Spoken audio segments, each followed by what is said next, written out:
Super power कहे जाने वाले अमेरिका और इजराइल के खिलाफ ईरान डटकर खड़ा है। एक फोन पर दुनिया में वार रुकवा देने वाले, दुनिया के कई देशों को अपने इशारों पर नचाने वाले ट्रंप के सामने ईरान झुकने को तैयार नहीं है। अब अमेरिका द्वारा न्यूक्लियर साइट्स पर किए गए हमले के बाद ईरान ने बड़ा फैसला लेते हुए होर्मुज जलद भूमध्य को बंद करने का फैसला लिया है। बताते चले कि यहाँ से दुनिया भर में 26% तेल का व्यापार होता है। अगर ईरान ये फैसला लागू कर देता है तो पूरी दुनिया में तहलका मच जाएगा।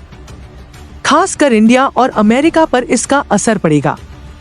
ये रास्ता ईरान के अधिकार में आता है और ईरान ने पहले ही घोषणा कर रखी थी, अगर इजराइल ईरान वार में अमेरिका कूदा तो वो ये रास्ता बंद कर देगा।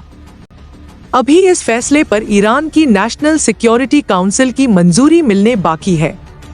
अगर मंजूरी मिल जाती है तो दुनिया वैश्विक संकट की तरफ बढ़ जाएगी। कच्चे तेलों, पेट्रोल, डीजल की कीमतों में उछाल आएगा। दुनिया का बड़ा हिस्सा महंगाई की चपेट में आ जाएगा। इस रास्ते से आने जाने वाले जहाजों का रास्ता भी बंद हो जाएगा।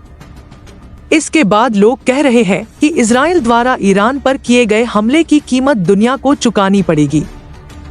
बताते चले कि न्यूक्लियर डील को लेकर अमेरिका और ईरान में बातचीत चल रही थी, लेकिन इजराइल इस बातचीत के खिलाफ था।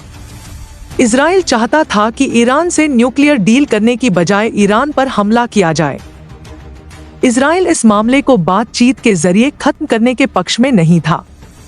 तभी इजराइल ने ईरान पर हमले कर अमेरिका और ईरान के बीच बातचीत में शामिल ईरान लोगों को निशाना बनाकर मौत के घाट उतार दिया था, ताकि आगे बातचीत न हो सके।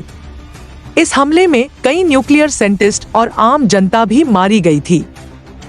लेकिन उसके बाद ईरान ने जवाबी कार्रवाई करते हुए इजराइल को करारा जवाब दिया। इजराइल का आयरन डोम ईरान के मिसाइल हमले से इजराइल को बचाने में नाकाम होता दिखाई दिया। आयरन डोम, जिसकी एक्यूरेसी 90% थी, वो ईरान के हमलों के बाद घटकर 65% भी नहीं रह गई, जिस वजह से इजराइल में भी गाजा की तरह तबाही देखने को मिली।